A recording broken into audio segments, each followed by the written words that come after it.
Yooyyaa harka fuunee akkam jirtan kabajamtoota hordoftoota Itiyoo Water. Itiyoo Water akkuma beektanu dhimma bishaan biyya keenya irratti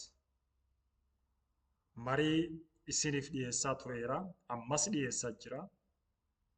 Karaa keessaniin marii dhiyaatu qaba jettan yoo jiraate karaa kamiiniyyuu yoo fiddan kan wal biraan geennu ta'a.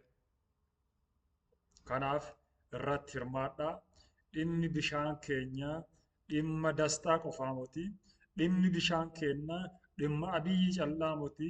Dhimmi bishaan keenyaa dhimma dabalaa fi xumaa qofaa miti. Dhimmi bishaan keenyaa dhimma hundaati. Kanaaf waa'ee bishaan keenyaa irratti haa haasofnu isiniin jedha. Har'a immoo kan qabadhee isinii dhiyaadhe Gibs akkamitti akka isheen bishaan keenya fayyadamaa jirtu laga keenya kana jechisiisellee waan biraa miti. Ijipti lagi isiin qabdu laga tokko. Lagi sunillee laga Naayil jedhama. Kan nuti Abbaayaa jennu yookiin Abbaay jennu. Lagi kun bishaan gara Gibsii deemu harka 85 haga 86 laga kanarraa burqaafii jecha. Kanaaf maarree akka isaan jedhanu akka isaan Ijipti Naayil kan Ijiptii qofa akka isaan jedhan jechuu kiyya doon ta'e baay'inaan addee inni maddu iddoon burqaa isaa Itoophiyaa keessa waan ta'eef akkas jedhee jecha. Maarree Ijipti akkamitti fayyadamaa jirti yoo naan jettan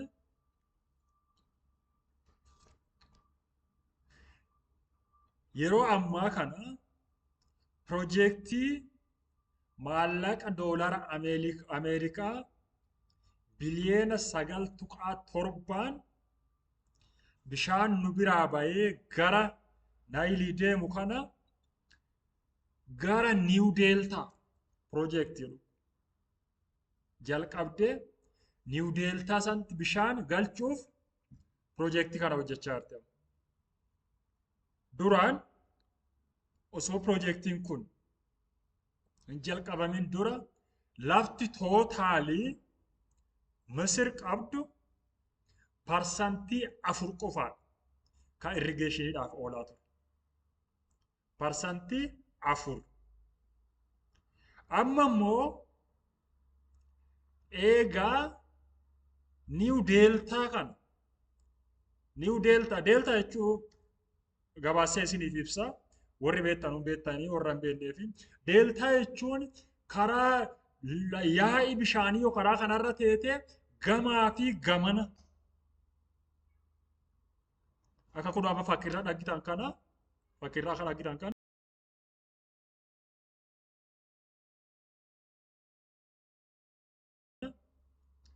yaa'a bishaanii hordofee lafi jiidhaan jiru sun yookiin immoo lafa biyyoon gabbataan upstream of water irraa fuudhamee dhufee iddoo biyyeen gabbataan sun itti gallakkifamee oomishaaf fertile yookiin immoo oomishaaf oomishtummaa gaarii iddoon kennitu sun deeltaa jedhama.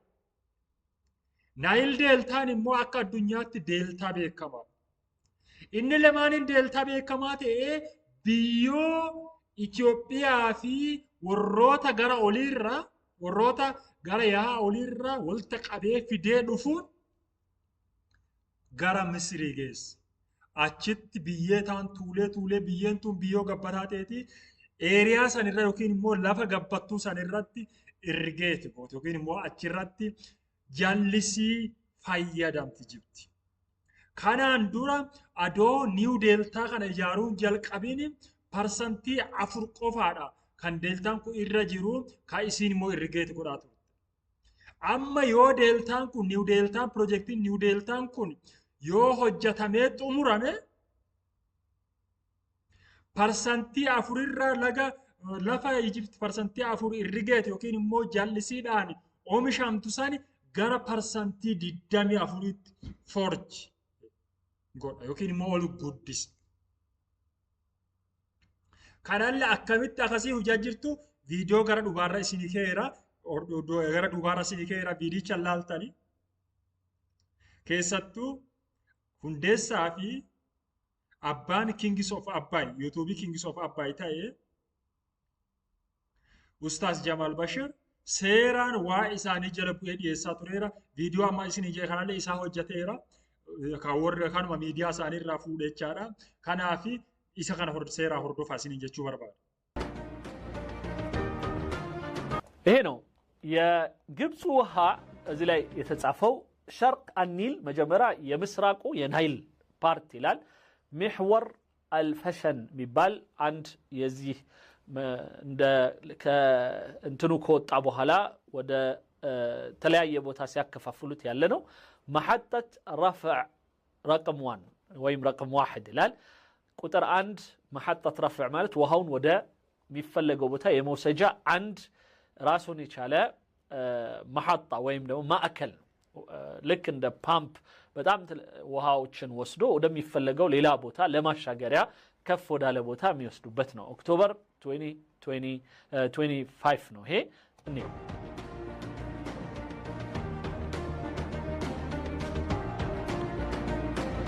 إطلاق مياه نهر النيل لزراعة الصحراء الشرقية يا جبسون يا مسراقون يا جبس يا مسراق مالت كنايل يالو دبوب ላይ ነው በሱዳን ደቡብ ላይ ነው ምክንያቱም ለኢትዮጵያ ሰሜን ይሆናል ለግብጽ ደግሞ ደቡብ ነው ግን ከዚህ ውሃ ወስደው ደቡብ ከደቡብ የነበረውን ውሃ ወስደው በምስራቅ በኩል ውሃው እንዲፈስ ማድረግ መቻል በጣም ትልቅ የሆነ ፕሮጀክት ነው ይሄ በፓምፕ በመናምን እየወሰዱ የሚያደርጉት ነው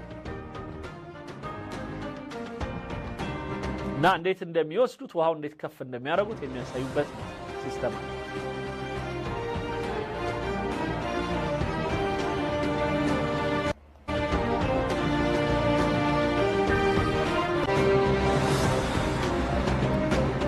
ይሄ لحظة وصول مياه نهر النيل إلى الصحراء الشرقية ودا مسراقو አካባቢ የግብጽ በረሃማው ቦታ ላይ ውሃ ተወስዶ ሲደርስላቸው የሚያሳይ እይታ ነው እነዚህ በሙሉ በቱቦ ተነቅለው ተወስደው ሌላ ቦታ ላይ ይሄ ምንን ያሳየናል ማለት አላህ ካለ እኛ በህዳሴ ግድብ ላይ የሚጠራቀመው ውሃ ከዛም ቀጥሎ የሚሰሩት ሌሎች ግድቦች ላይ የዚህ አይነት በደንብ እድገት ሲመጣ ገንዘብ ሲገኝ በሚሰሩት የኤሌክትሪክ ፍጆታ በሚገኘው ብር ከሚሰሩ ስራዎች አንዱ ነው እና ውሃን በደንብ መጠቀም የሚያስችል ይሄ በጣም የሚፈሩት እነሱ የደረሱበት ደረጃ ደርሰን ውሃን በትክክል በየቤቱ ማስገባት የምንችልበት ማንንም ሰው በየቀኑ 3ቴም 4ቴም መታጠብ የሚችልበት ውሃን በፍጹም ለመጠጥ ብሎ አንድ ወንድ ወይም አንድ ሴት አህያጭ ነው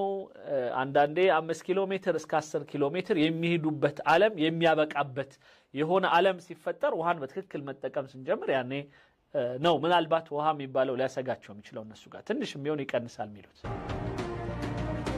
እዩት እነሱ ወስደው ሌላ በረሃ ላይ በዚህ አይነት መልኩ ውሃውን ያደርሱታል ያው እንዴት እንደሚደርስ ይሁት ደስታቸውን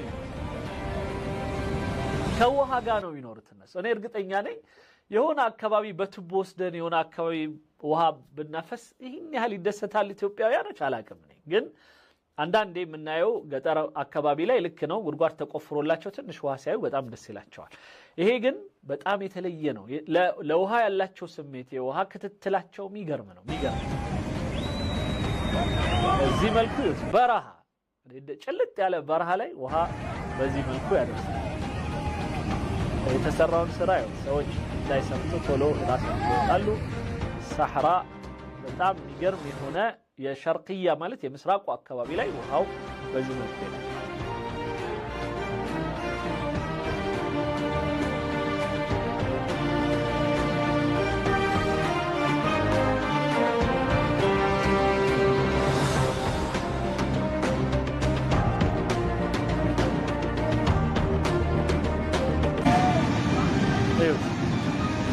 ስራ ነው። በደንብ ሰርተዋል። በደንብ ውሃውን ደግሞ ይጠቀሙታል።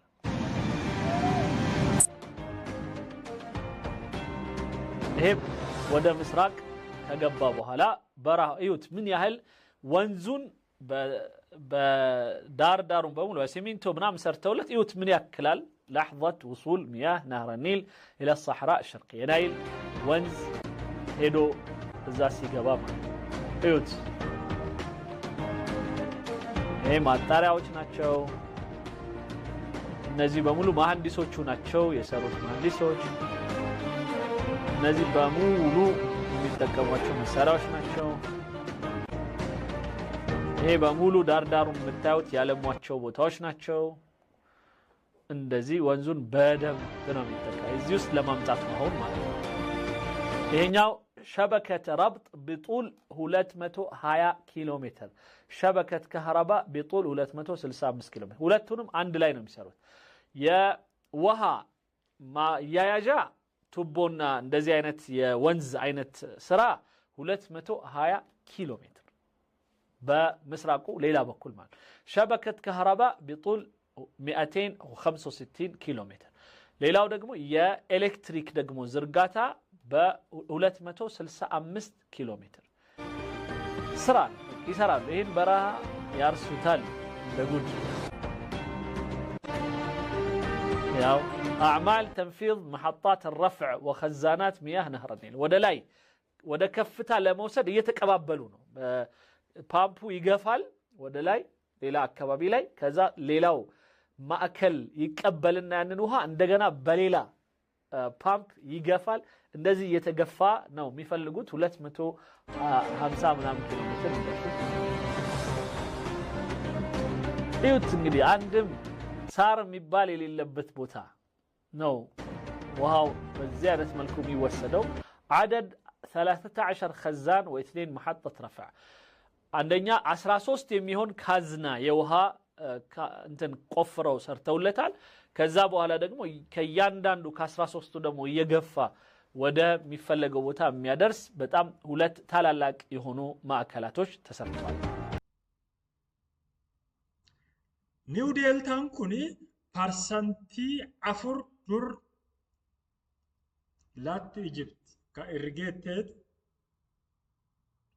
አማገረ ፐርሰንቲ ዲግዳሚ ሰዲት all goodisaf nearly quarter of their land going to be irrigated by our Nile, what called Abai or Blue Nile. Marre buleyantiya lafa gammoojji lafa maassa qofa muka tokko dhaggine akkas goote hojjeta jirti. Karaa biraatiin maal agarsiisa? kuno fakkii kanarra laala.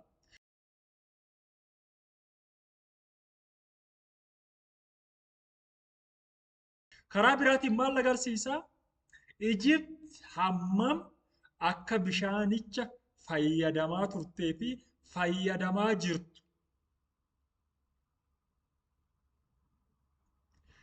yookiin immoo የኢጅፕት ስልጣኔ በመሰረቱ የተመሰረተው በናይል ሪቨር ላይ መሆኑ የተለያዩ ድርሳናት ያወሳሉ። ደግሞም እውነት ነው። ከዳፊ ኤሪያ ከና ባልኢሱ በርባድ ከናፊዳ ለጋ ከናን ቱቂና ወጥ ኢጃሪና የተ ኢትዮጵያ ደበለተ ያ አገራ ኦዲ ወንሲ ሶዳችቱ ፈቻ ኢትዮጵያ ኖቲ ሶዳ ከናፍ ገዲ ጀናሬ ማንቲ ገኑ ጀችሲስ harka wal qabanne hujii ta'ennatti fufu. Nuti illee gaafa tokko nu dabarte nyaataa ifi dandeenye biyya keenya hiyyummaa keessaa hin baannaa jecha. Karaa biraatiin immoo lafa kun amma isin fakkii irratti ilaala.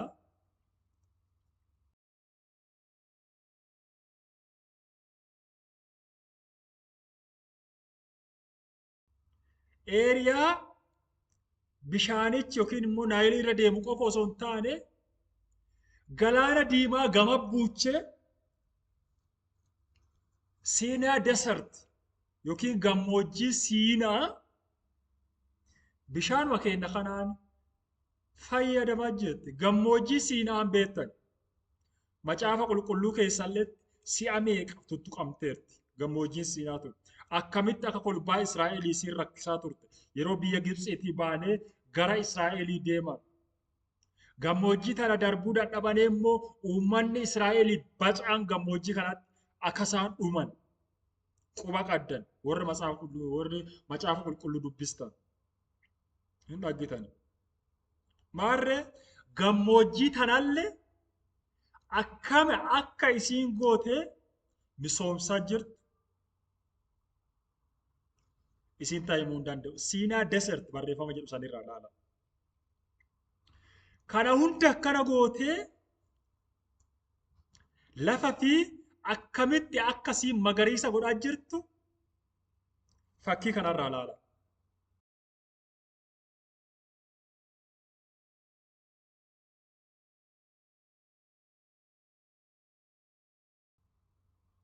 Akkamitti akkasiin magariisa gootee meeshaa ammayyaa ta'e akkasiin qonnaa akkamii akkasiin qotaa jirtu ilaalaa fakkii irratti.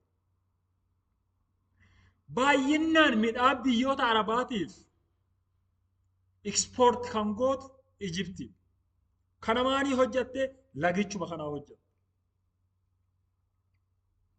Maarree karaa biraatiin karaa fayyadama bishaaniitti yoo dhunne domestic water consumption yookiin immoo namni tokko guyyaatti Ijipti keessatti bishaan liitira 20 liitira 200 20 liter per person 200 liter per person per day liitira 200 fayyadamti Ijipti. Itoophiyaan per liter per second liter per second per person 20 haga 50 fayyadamti. Biyyi water tower of Africa jedhamtee maqaa dho'antu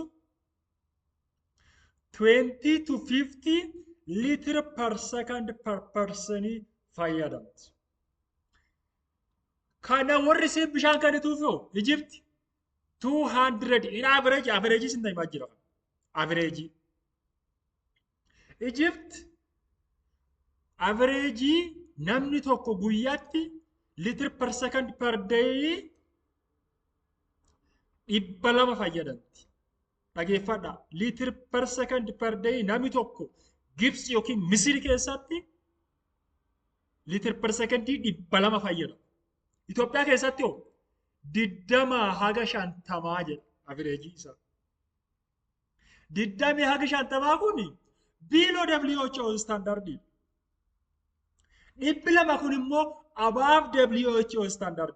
WHO standard yoo diqqaatee namni tokko liter per second per day 100 fayyadamuu qabaa per day. Yoo duuchiin qanne ta'e haga 50. Yoo duuchi adu'aa jiru walakkaa jiru ta'e 20. Nuti du'aa jiru walakkaa san jirraa jecha. Average akka walii gala Itoophiyaatti ilaaltu jiraata. Misir hoo 200 fi achi ol. 200 jechuun WHO 100 jedha. Isiin immoo deebilii kan WHO standardii hamma ta'e gaarii jedhee kan irraayyuu parsantii 100 ol irra dabarteerti jecha. Osoo kana taatee jirtuuti kaa Itoophiyaan mee adaala bayi. Mee adaala bishaan kanaa bayi jettee katti iyyituuf. Haadha dhugaa yoo isiniin jedhe an keessi kiyya na guba. Gadhaan kiyya na quuqabu.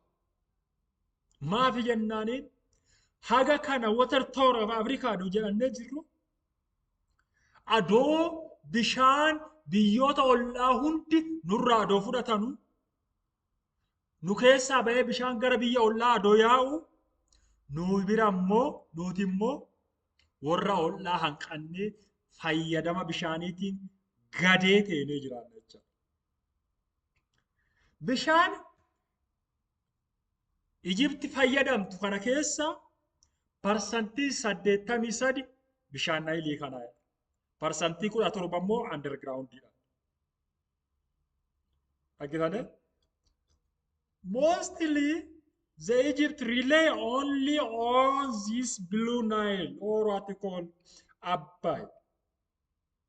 That means the Egyptian surface water is the only Nile. Therefore, they are using 83% of surface water for all their services. Better when we come to our country, Ethiopia, yoo gara biyya keenya Itoophiyaa dhufne immoo parsantii 80 bishaan gadi boolla gadi fagootti fayyadamna. Isin parsantii 83 bishaan lola'u irra fayyadamna. Nuti aduu bishaan keenya akkasiin sarfeesii irra fayyadamtu isaa bishaan keenya lola'u bishaan sarfeesii yookiin immoo bishaan lafa gubbaa lola'u irra fayyadamnu teete haga hadhaayyuu akkasii nu cunqursitu jechaadha. Bishaan keenya maneeji gochuu dandeenya jennaan we use it as a diplomatic pressure. Kanaaf itti fayyadamuun tokkummaa gaafata. Itti fayyadamuun walii wal qabannee ka'uu gaafata. Ebeluuf ebelitti wal lakkisuu osoo hin taane harka wal qabannee kaane bishaan keenya fayyadamuu qabnaa jecha. Yoo laaltanii jiraattan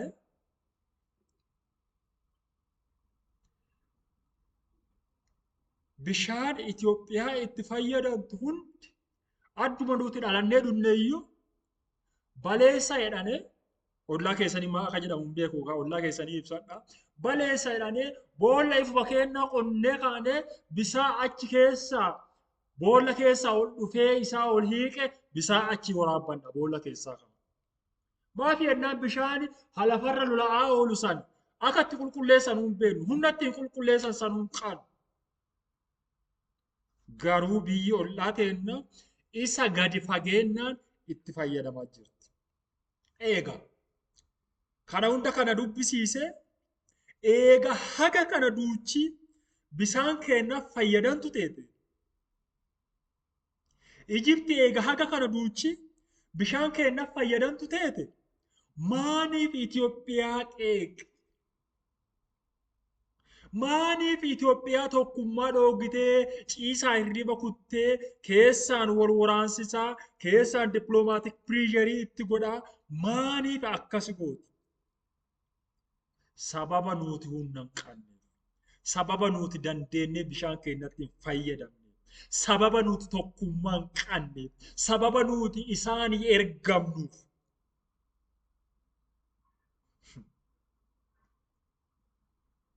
Obboleessaa obboleettii damma qaadama.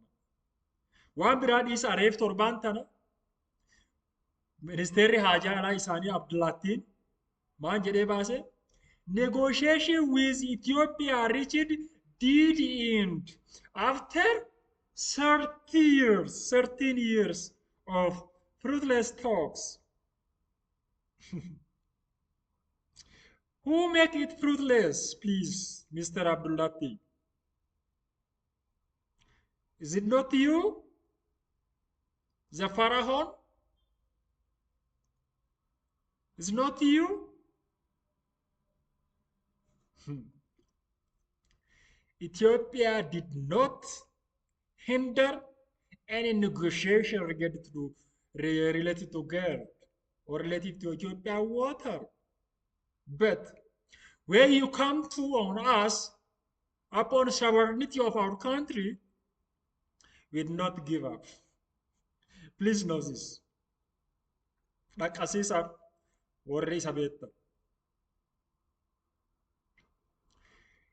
Mariin nuti hidha guddicha Itoophiyaa irratti waggaa 13 godhaa turre faayidaa tokko malee hobbaateerti jedhaa poosti godha. Ado hobba'uu dadde maangoo ta'e. Ado hobba'uu dadde silaa maangoo dhuunfalte.